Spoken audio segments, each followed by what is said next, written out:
ভগৱন্তই সকলোকে নতুন বছৰটো সুকলমে নিৰাপদে নিৰ্বিঘ্নে পাৰ কৰি নিয়ক।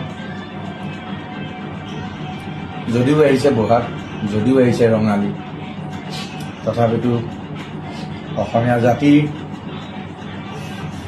মনত প্ৰাণত বিহু চাগে লগা নাই। লাগিবনো কিয়?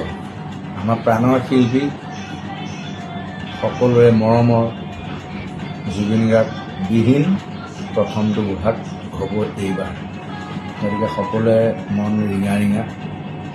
তাৰ মাজতে দুই এঠাইত বা দুই চাৰি ঠাইত অসমৰ বিহু সমিতিসমূহে বিহু আয়োজন কৰিছে।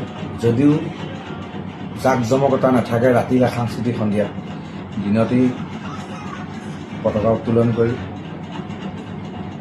হাতৰ চাপৰি বজাই বজাই দুষাৰ তিনিষাৰ বিহু নাম গাই বিহুটো পালন কৰিব বুলি মই আশা কৰিছোঁ। তাৰ মাজতে এটা ভাল খবৰ দিওঁ। আধ্যাত্মিক মহিলা মঞ্চৰ উদ্যোগত লুইত কণ্ঠ হিয়াৰ আমঠু জুবিন গাৰ্গ দেৱৰ সোঁৱৰণত 1111 গৰাকী মহিলাই দিহানাম প্ৰদৰ্শন কৰিব আৰু সদৌ অসম ভিত্তিক দিহানাম প্ৰতিযোগিতা আয়োজন কৰিছে।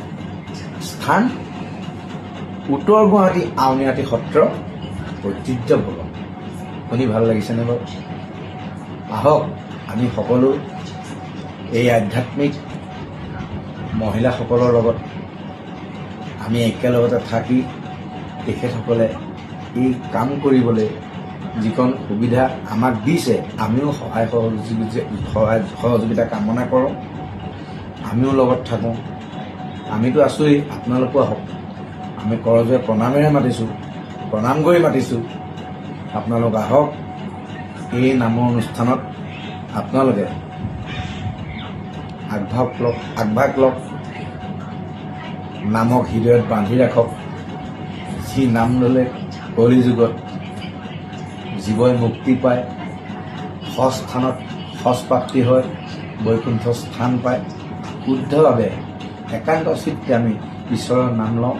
সকলো 26 বহাগ 10 মে' দিনা লগ পাম সকলোকে। ধন্যবাদ।